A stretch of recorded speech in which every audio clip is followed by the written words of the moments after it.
Is anyone there? So one of the things that took the longest time was also one of the most invisible things in the video that I made, and that was a brick wall in the background. This is a brick wall tool generator that I built. Right here it's just kind of a small little wall, but if you look inside it's a big old network of things. Now one of the most important things about this tool is this piece right here. Now it goes into a switch. Now what that does is it's actually bypassing a lot of the processing that's happening here to make things move a little bit faster. So right now it's on build mode, and that's what that switch does, is it skips all those pieces. And I can of course adjust the length, the height, how many bricks are in a row. I'm going to keep things pretty low because I'm going to show something sort of cool here in a second. Brick size, characteristics. I really like this jitter feature. That's what, that is what is keeping these sort of offset there. You can make it really jittery, but I'm going to leave it sort of low. And then whenever we turn off the build mode, it processes and it ends up looking like this.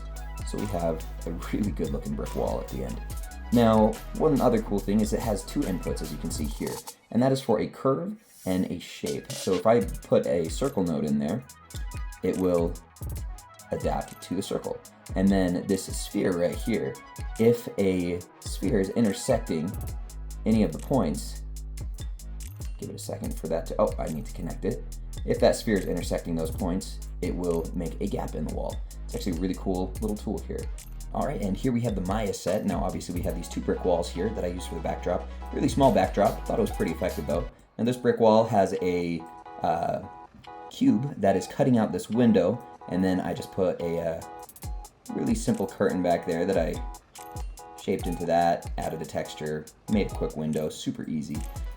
All the trash bags are literally just spheres with mountain nodes on them built in Houdini. This is a plane with a mountain node built on it to get that nice texture to it, and the trash can, and the computer are basically the only things that I built in Maya.